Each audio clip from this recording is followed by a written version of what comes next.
Hey guys, it is us the Normies. We're here to watch more Band of Brothers. This is episode 8 of The Patrol, and we're excited to be back. Serge, you weren't there for the last episode. Nope. He has some things to say. Yes. Let me mute real quick. So I really enjoyed last episode. It was kind of like, let me make sure the mic's okay. It made me realize that this show is so good because we already talked about how over a span of a season, you can flesh out the war more, you know what I mean, like the skirmishes and the individual battles, but also you flesh out the camaraderie between the characters, which like Black Hawk Down, I haven't really seen Saving Private Ryan, you can only relate to them so much as you can in like a 2-hour time span for several characters, but with this, you kind of have been following them, so it was really shocking to see like Joe Toy was leg, and the guy dragging him, and then they both blew up. I thought they were dead. I'm surprised they were alive. Buck and Pancala, bro. Like, oh my, dude, like that was crazy because he was running to get saved by Buck and Pancala, and then because he wasn't there in a split second, they were the ones that were gone, and he survived. That that was very, very hard to watch. That whole episode was. It was tough, and like, what's his name? The captain. Well, he was just so shell shocked that they had to take him off. Buck. I can't remember Buck. his name. Yeah. Buck. Yeah. But yeah, I just want to say, you know, although we may not appear to be so knowledgeable about war times, I mean, he's the only one that's been in the military before. I didn't even like go to war or anything like that. The nuances aren't completely lost on us, and yes, sometimes we maybe inaccurately recall things. We're not all history buffs, but we are reading the comments, and we are like making sure we correct ourselves and stay on top of things. So we appreciate you guys. And to keep us in check. That being said, I wanted to just say, I did think that all the soldiers were Nazis. I did not know that there was a bunch of conscriptions and people put into the army that didn't want to be. Also, people fighting to protect their own country don't have to agree with the ideology of the government in which behalf that they are fighting on. So, yeah, no, those nuances aren't lost on me, but also history, not good at it, also not properly taught it. I would have to seek out this extra information. So thank you guys for educating us along the way. That's all. You guys are super helpful. I'm glad that you guys know more than we do. Yeah. And we appreciate, like, the best part about doing this is conversation with you guys too. And we get to like experience this and then pick up on things that we otherwise glossed over, or maybe missed, or weren't well informed on. So we are reading those, and thank you for watching with us. Yes, and this show means a lot, so let's do it. Not a market substitute, though. I hope you're watching us because you already supported the official release. You can support us on the Patreons if you would like to see the complete uncut watch-along with this material. And early access episodes. We're done with the series now on the Patreon dish. So please check it out. And let's get this show on the road. Let's do Sweet. World clock. You better have this world cock shit. I got you. The cock. Hey, man, the Damien Dark, y'all. By the way, someone said, if possible, avoid watching the interview part in the finale episode and watch it at the end. That's what I heard too. So I don't know, maybe it's a slight spoiler. Very good men there. Toy and Garnier had lost their legs there. Garnier and Gordon was badly hit. Damn. A number of other people were killed. It was a difficult situation. You have a feeling you're going to live through the war. You have a feeling it's starting to ease off. I think that's weird. You can't account for it. It's just a gut feeling, but everybody had that feeling. I believe I might be able to live through it. So walk carefully. Take care of yourself.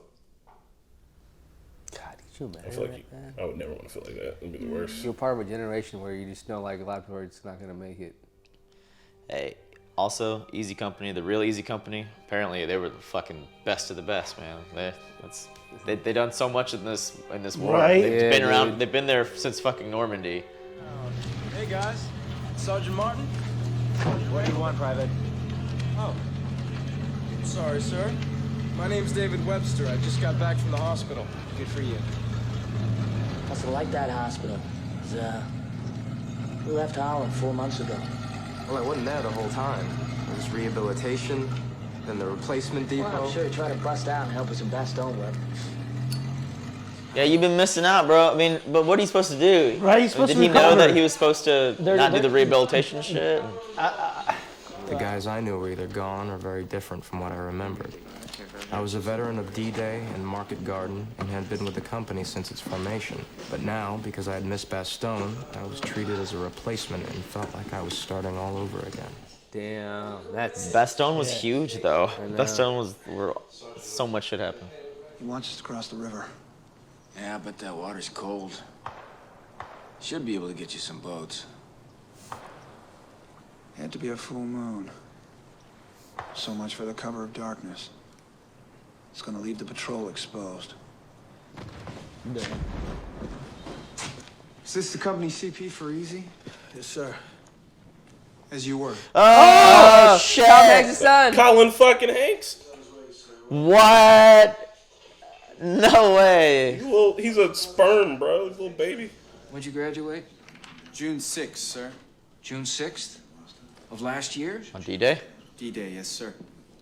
All right, don't get hurt. Sir, I'd like to volunteer for the patrol. Was this Colin Hanks' first, like, one of his first roles or what? Yeah, man. This dude is fresh from He's school. fresh looking, yeah. He's Like, I'm the son of the producer. No, you don't have any experience. 42nd Platoon. Yes, sir. yeah. See, he's basically just came out of school and he wants to sit there and like Get in the front line. I mean, that's a good attitude to have, though, right? Like, look how everybody is like relaxed and shit. He's the only one kind of like maintaining that kind of. There are 3 men here in this room that they think should be on the patrol. Who? Well, if I tell you, you can't let on that you know. Your secret safe, Webb. yeah, he lied. Webb's such a There is a patrol set for tonight. So far, Spears wants McClung. Yeah, we've just fucking heard. Webster here told us. It's immediately thrown under the bus. Well, let's move! Clear it up! God, dude, just at any moment, any fucking moment. That happened so much last episode, too. Random moments. You think you're good, and then just, oh yeah, we're in the war. Yeah. In the middle of a fucking battlefield. I love the contrast and the difference with Colin Hanks and the new The guy. rest of the- Or not the old guy, but coming back from after like 4 months. Yeah. Because they... It's like totally green, medium green, and then like seasoned. Yeah. But Easy Company now has kind of let go of the military formalities that like you usually have. yeah, They're just so far in it now. Yeah. They definitely have a guy. Like a fast blender. I didn't recognize Fassbender until you guys pointed him out. Who's this? Man just had a whole armful of sausages. The guy with the Die in the spuds. fever pitch of a firefighter by artillery when they're huddled in a foxhole. Bill Keene, a Toccoa man, was killed because he was carrying a sack of potatoes from one building into another. Damn. In the wrong place at the wrong time. Jackson? He was dead before Doc Rowe even heard the call for a medic. Get him out of here, will you? Hey, let's go. Michael Fassbender. Doc Rowe's the shit also. All these people, like, they've been fleshed out so much. Well, most of them have. Damn, he's not. Man, it's so crazy how he's. It's thrust into this position now. Yeah, it's so crazy how he's changed from being like malarkey to like the malarkey he is right now, where he's just very cold. Last episode, man, he lost like his best buddies. Lieutenant Jones wanted to experience combat before the war was over.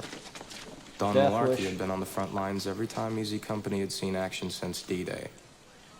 If it was possible for them to switch places for the patrol, it would be a small moment of justice, as welcome as a hot shower and a fresh uniform. The decision, though, was not theirs to make. Yeah, Malarkey does have way more experience, though, so I'm really worried about that. They should tell someone at least. Secured 4 rubber boats to get you across the river. Lieutenant Jones here. He's the ranking officer, and he'll be along as an observer.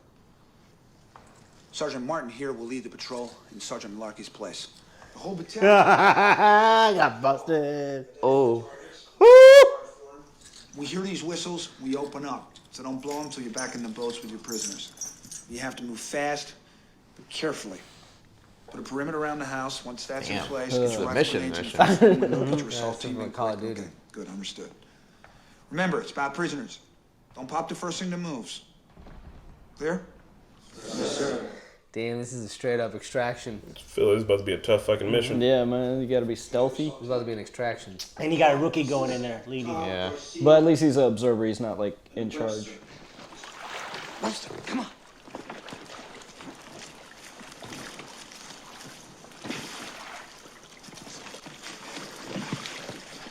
Man, this is kind of stressful, man. You know what I mean? Like, holy shit. You're on a rope boat. That's all you got. It's like, we're saying how stressful this is, man. Like, no, he fell. That's gotta make noise too. All that noise, yeah. This whole set, though. So many things were built for this. Right. I was gonna talk about that in discussion, man. Like, there's like entire city blocks where it's like, yeah. Most impressive indeed. Move up. Like, this has been a one-shot following them since they cut the fence. Damn. It has been. Good eye, sir. Why are they not wearing helmets? Because they didn't want to wear anything shiny or that makes noise. But, like, with them. It's like 1917 all over again. 1917 was fucking nuts.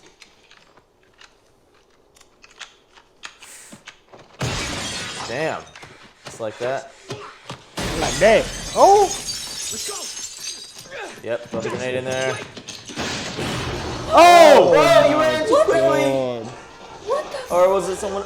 It was his own grenade. He got hit by their own grenade, I think. Keep your hands out, working still. Keep thunder buff in there. Keep those clowns quiet. Hold. Take the charges, prime it, and hide it. Shut up, you two, and pick him up. This is that tense of a situation, you forget how long you have to wait before you run in there. Shut up, Ramirez. Pick up Jackson. We're moving out. Come on, where are you going? You move. He didn't wait for the grenade.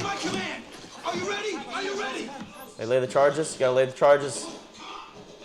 Hopefully it's on a time delay. Hopefully I didn't fuck that up. Come on, blow the goddamn whistle. The whistle.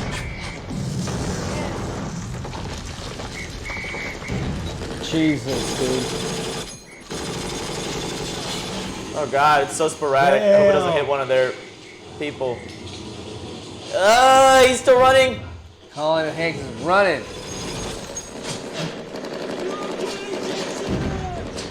Did everybody make it in the boats? God. Someone's not in the boat. Nah, man, it's like one boat going back. Fuck, shit popped off so quick. Man, they okay, yeah, they're there. It was just waiting to pop off between these two sides. They made the first move, and now it's just hell. Great hell.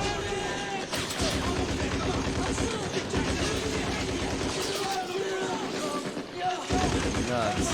There's a powder keg just waiting to fucking go off. This is ridiculous. Like, I think they got the mission accomplished, but it just felt so sloppy. Like, shit's going all the way fucking wrong. They were just like, It's been these two super sides were sloppy just from the waiting, beginning. man. From the beginning. I don't know. I think they did that as best as they possibly could. Oh It's yeah, just, definitely. There was just a bunch of people. The Germans were just ready. As the Americans would have Nothing been. ever goes like perfectly, you know. Like, I think they expected this much firepower. They got it done. Though, right? No, I'm talking about like this. You know, he's just. This, yeah, no. What's the state with him? Hey, shoot it. Watch fast. Sir, I'm going to get a medic. Got this? Shine, Colin Hanks, shine! He's already shine, man. He blew the whistle. That is Colin Blow Hanks, the right? whistle. Yeah. Stop! No, it's gonna be wasted.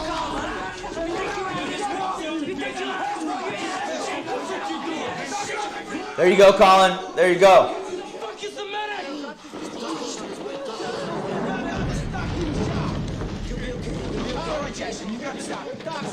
There's my man. Okay. All right, let's get him out of here. Let's get him out of here. Guys, come on, help the doc. Guy, he can just tell from the medic's reaction. Yeah, he's not gonna make it.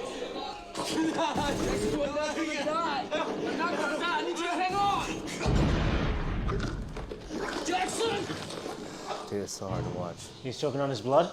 Yeah, dude. He couldn't make it. That might have been the toughest death on this show so far. Yeah. Eugene Jackson was 20 years old. He'd lied about his age when he joined the Army at 16.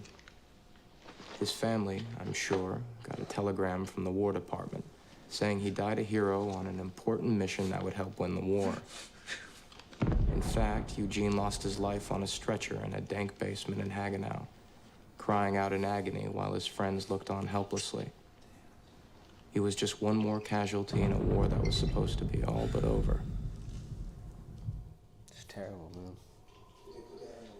Yeah, when he was Well, that's a shouting, real "I don't wanna story. die," Like, that was that like, happened. It was so hard. Yeah. Oh, this was rough to watch.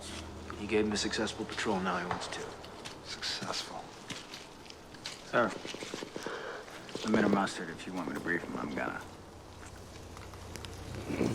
It's the same roster as last night, Jesus. No, that's not cool. mostly. I mean, it doesn't matter who you pick at this point, man. Everybody's just been through it. Yeah, but like the same roster though, like they gotta at least take a break. True, but they have the most experience of like this specific route. You did a damn fine job on a tough mission last night. They would have learned a I lot wish from you that good night luck tonight, before. because I'd be expecting more of the same. Have you briefed the men? Why? Just on our way, sir. All right. But damn sure you remind them how proud I am of what they did.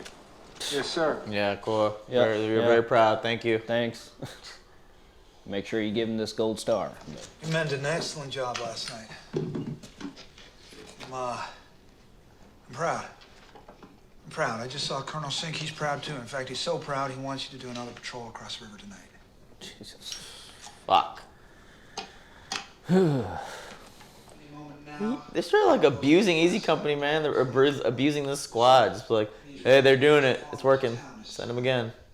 There was no thought of like their fatigue or their well-being. When you're like shades at the top, I'm sure he's not intending to do this, but because it's working, he's gonna keep making them do it. Want you all to get a full night's sleep tonight. Which means in the morning, you will report to me that you made it across the river into German lines. We're unable to secure any live prisoners. Good shit. Good shit. Oh, that's Damn. awesome. Colin Hanks, sometimes you gotta make this call. Yeah. Lynn Hanks. Understand? Sir. Good shit. Damn, that's great. That's a good captain or battalion leader, whatever he is now. What is he now? I mean, what's above lieutenant? Your honorable discharge as an enlisted man. Just keep him coming, North. Your battlefield commission as a second lieutenant. What we have here, boys? Hey, pal. Congratulations, Corbett. Thank you, sir. Look, congratulations. Thanks. He's discharged? Discharge as a private, maybe, because he's getting the promotion. Yeah, he's gonna be. He's not an enlisted man anymore. Regiment has seen fit to promote you to first lieutenant. All right, I'll be with you. Okay. Want you on staff up there. Go far with that. Congratulations. Good luck. Okay, cool. I wasn't sure how they were reading the situation before, but I think they're okay with that. So a second patrol never happened. Word was Captain Nixon wrote up a bogus report and regiment never got wise. As we pulled out of Hagenau, many of us in Easy Company felt that a corner had been turned, and we all might make it home alive. Oh, fuck, don't say that. Well, this is episode 8 out of 10, so. Get your wings, bro. Nah, he got ranked up. All clears. Congratulations, mate. Damn. Damn. Gentlemen, we're ready. I need a list of all of those in order. Yeah. So I know. Lieutenant, sergeant, major, Sergeant Major. captain. No, major's above captain. Sergeant Major's in the NCO. Here. Ah, you've earned your keep, son. Yeah, I love that camaraderie, man. That's what I love about this shit. They just had to give you some shit when you disappeared for all of Bastogne, you know? I mean, In America, things were already beginning to look like peacetime.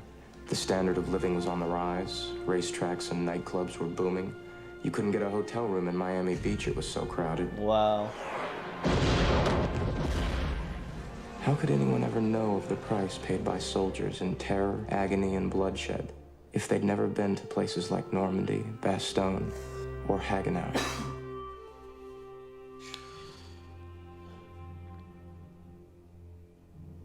Damn.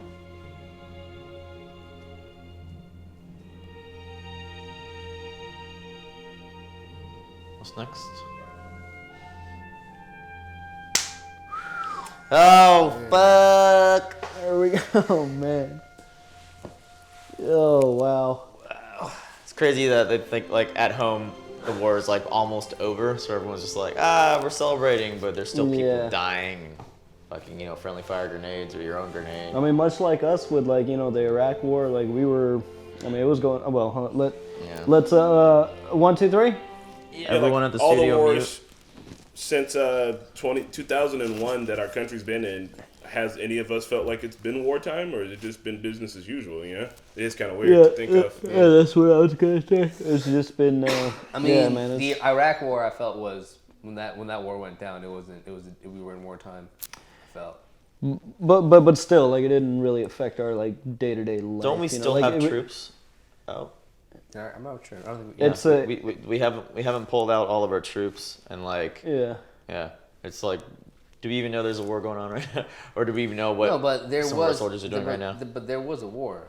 For sure, but like we're not saying that it didn't happen. We're saying that here in America, we weren't rationing, we weren't doing bonds and shit. Like it didn't feel like the World War. Like those people, like the whole entire country felt like it was at war, and now it probably only feels like we're at war. Like if you know someone that's over there right now. With World War II, a lot of people had to do things for the war effort. Like baseball stopped for a while. Women were actually put more to work in factories than they ever were in America during this time, so they could help produce weapons and planes and shit. Yeah. So the whole country did have an effort to assist in it. So I'm assuming now it's like you said, nightclubs are reopening. You couldn't get a hotel in Miami anymore. Yeah. It's like, the country was reopened again, or like it felt like it was back to normal, but things were still going on. It might happen to us in a year. I wanted to say, like, all the acting is like incredible in this show. But I also, like we talked about a little bit, I want to give a shout out to like the set design, the costume design, the Foley work, like all of these extra details that are just kind of part of the story, so you don't really think about them. But like, there's so much practical effects in this show. Like all those explosions is probably like charges in the ground that are like, like blowing the dust. They've built entire city squares that like look like war torn. Like it's just the immense scale of the show. I really am boggled by like how they did it and how big and expansive it is, and all these actors are very immersed in it. I think this is as immersed as you could get without like experiencing the war actually. So it's probably easier for them to immerse. It brings out that feeling, and it makes them act that much better because the set design and the costume design, the writing is just it's such a grand scale project. I'm just so impressed by it. Ain't no CG, man. I mean, probably a little bit of CG work, obviously, but this was before. Yeah, it was very easy to before CG was reliable. All that shit was real. Oh, on the set of when they did the big D-Day scene in Saving Private Ryan, they actually used quite a bit of CGI, especially to kind of like extend the troops and extend the battlefield. So, like, I do think that I don't have it 100% for sure on troops, but I would imagine that they are using it, but for, like, background elements type shit, the type of shit that, like, sky replacement and, like, the things that you wouldn't, like, there's still notice, some. You know what I mean? Yeah. I mean, like, the parachutes, some of that was CG. Oh, yeah, definitely. It was definitely like, CG. For the most part, all the set work and everything. But, like, I mean, they must have built towns one at a time, or? I mean, they definitely had a lot of practical effects, but then they probably employed like backdrops also. But like, this is at a time when CG wasn't. It was going to be apparent that you were using CG. It wasn't. It wasn't. The technology wasn't quite there. I would say. What year was this? I don't know. Like 2001. Man, shit, bro. HBO's budget with fucking huge ass producers. This was after Jurassic Park. Anything after Jurassic Park, they can hide CG pretty well. It's kind of wild that this I disagree. I disagree. I think CG was still kind of in its. I mean, it could be done well if it was supplemented, but if you rely too heavily on it, it was not. I'm not saying that. But I'm saying that like they could have seamless CGI in this type of stuff now that technology existed and they had the money for it. Like we should look at the behind the scenes because I am interested in seeing like what. That's what I'm saying, but like in 2001, I feel like they would have definitely, like Hollywood was still definitely more about like practical effects as much as they could do it. It wasn't at a point. That's when Lucas was like, now's the time. Now's the time. CG is great. I can make the Star Wars prequel. That's true. Sit on my ass and. But I am glad that a lot of this is practical, and a lot of the sets are huge, man. Like literally, like they were across a river. You can see those buildings. It's like they built a whole town, and it's war torn, and there's rubble and debris everywhere. It's fucking nuts. It's crazy. Quick aside, the premiere happened 2 days before 9/11, and then the series took place pretty much during that whole time where the country was feeling that way. So that's kind of interesting. What do you guys think about how they were treating the new dudes? Oh boy came out of West Point, so he was an officer, so technically they needed to listen to him, but he had no experience and shit. I mean, I don't know. I like it. You gotta kind of earn it. Easy Company doesn't do things the same way as most other companies do by now at this point in the war and how far they've come in their experience. So they kind of play things fast and loose, when they were delivering the news of who was going to go on patrol. Any other person in Easy would have just flat out told the people, you're not going to be like, hey, why don't we introduce me to the men? Or oh, okay, I'll tell you, but promise you'll act surprised or whatever when they do tell you. It's nah, here at Easy Company, we just... we've been through the shit already. Just enough. Dispense with the formalities to some extent, unless it's a higher NCO or the guy that came and said, "I'm so proud." What's his name? Spears. Godly. I feel like we're giving him shit, but obviously he earned his position in the military and got there. But it's crazy that he's just I'm about to walk down and say some shit. And you motherfuckers about to go die and do it. He just told him I was real proud. They didn't even care that they lost a guy. He just patted him on the back. He was like, "Yep, I need you to do it again tomorrow." And they were just no, fuck that. Why the fuck would we do that for? And, I get it. I don't know. It's so hard to, I feel navigate those waters of, when you're supposed to 100% follow the orders and when you're supposed to not. Wouldn't that shit get you court-martialed? This is during the wartime effort. If you lied about doing a fucking exercise, motherfucker, couldn't that damn near be treason? That's crazy. I think that just shows how close all these men are, too, that they're yes, this is well-deserved. Yeah. No one's about to snitch, not even the new people. No. Or the people that Weber I was scared. Yeah. I was still scared for a second, guy too. Colin was would say something. He was eager beaver. Mm-hmm. And I don't want to diss too much on Lieutenant Spear or whatever. I know he's doing his job, but they're, like Mickey said, chess pieces to him. Mm-hmm. And it's just... if something's working, he's gonna be like, all right, well, let's do it again. I don't even question to think of the morale or the strength. Because I mean, you have to think about we're seeing the effects of everybody being spread thin and resources being thin on this very micro level. We're seeing the lives of these day-to-day men, but I mean, the higher ups are dealing with the same thing. Everybody is spread thin. Everybody is. Resources are very. I'm assuming everybody's spread thin across the board, and resources are hard to get to everybody. So, yeah, like you said, if something works, that's their best choice to try it again. Yeah, but I mean, fuck. How many more POWs you want? Shit, we got you two. Yeah, I don't understand. Well, how many do you need? And especially when war's about to be over, it doesn't make sense to what intel can you gain? That's the intel they were trying to gain. Requested it. If I'm correct. I don't think the war is. I mean. They were closing in on Germany, but it wasn't done yet. But it was but I mean, the noose was tightening. The more I think it's just a numbers game because it's how hardened are these men? How loyal are these men? How long is it going to take to break them? What is it going to take to break them? So as many as you can get the first guy to break, then you can stop trying to break the others. You know what I mean? Yeah. I heard on the old internet that part of the reason why the Germans were doing things that they were doing is because they believed their own hype about them being Superman and unstoppable and shit. And part of that hubris is what led them to build they built giant super guns that were on railroad tracks that were crazy huge and super destructive but pretty impractical. Their whole we're about to go into fucking Russia in the middle of winter unprepared is pure hubris type of shit that people have tried doing that with Russia multiple times and it just doesn't work. So but they were hyped up. They're like, no, we're fucking Superman. We're the Aryan race. We're the top of the top. If we say we're gonna do some shit, we're gonna do some shit. Which is, admirable. But snow. Yeah, you don't jump out of a fucking airplane without a parachute because you think you're Superman. There's only really one outcome from that shit. Facts.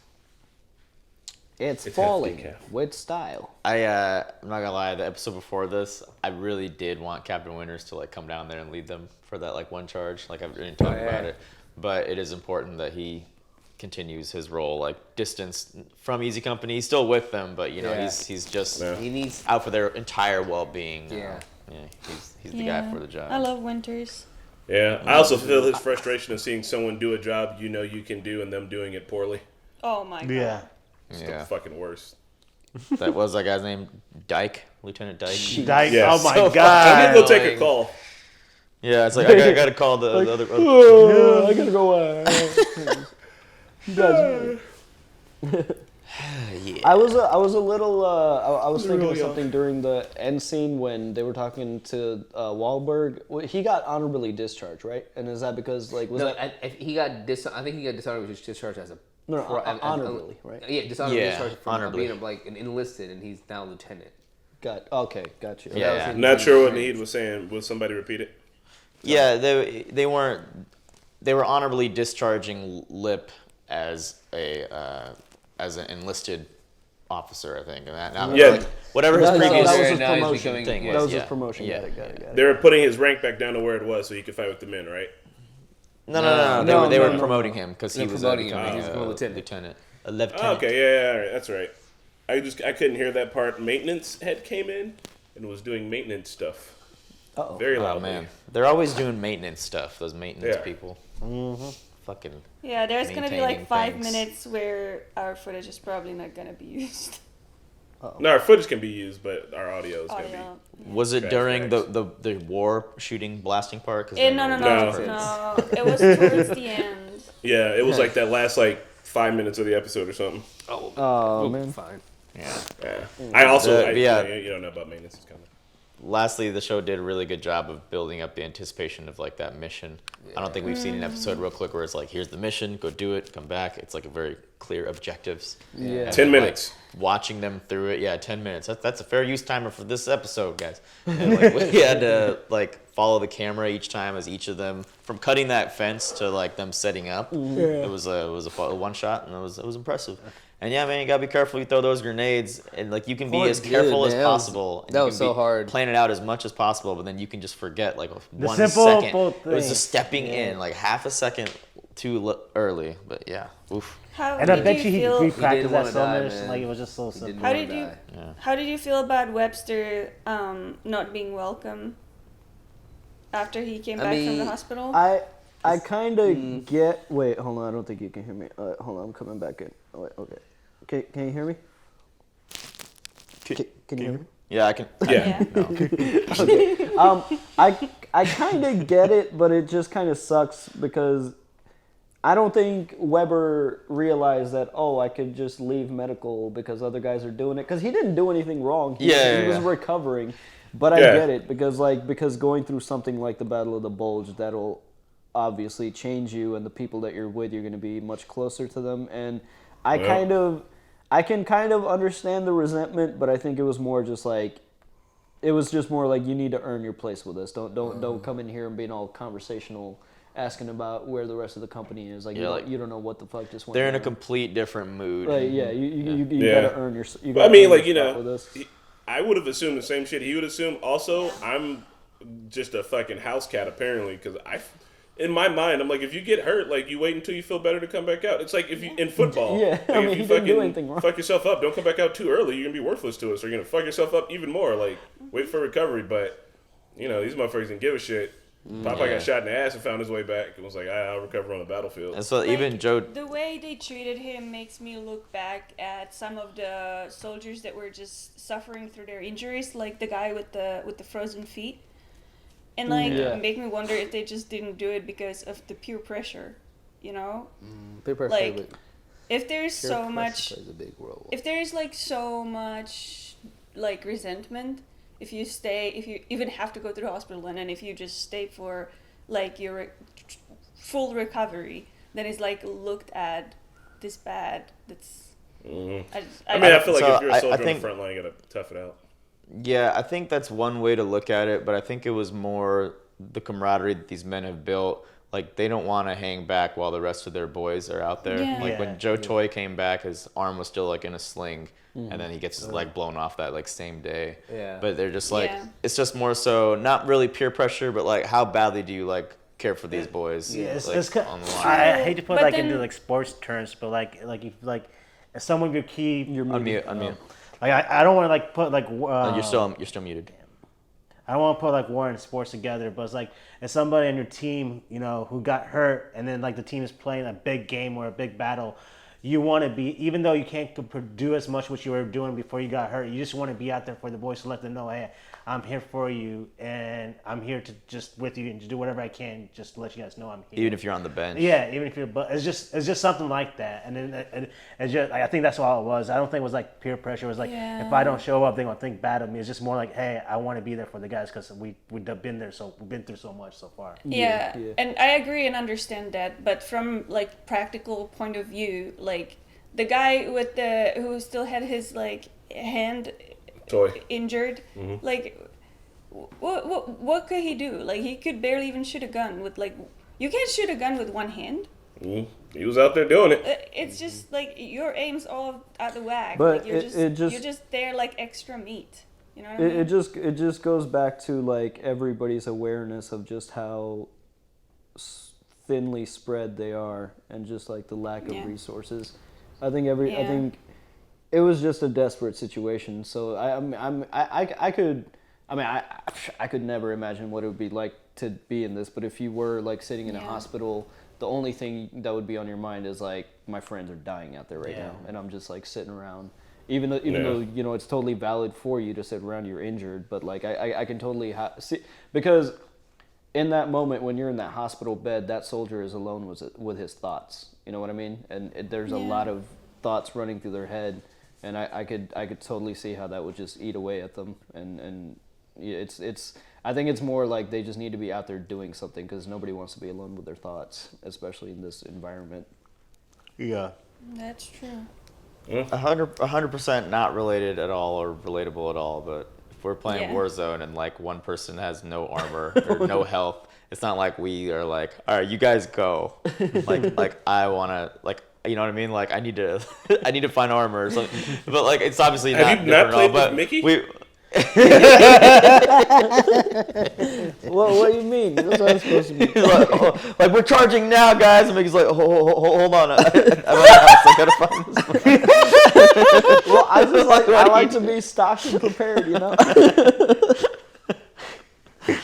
Slow and steady wins the race. All right, yeah, guys. That's all the things.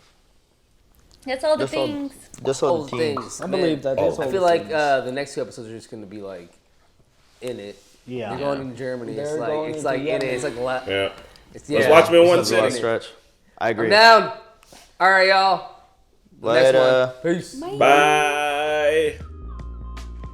Hey everyone, thanks for watching, and a big shout out to Explorin, Nick, Ruby, Aaron, Joe Mags, Harry, Mr. Mamas, Nick, Frower House, NYR Fan, and ZJP. Thanks guys.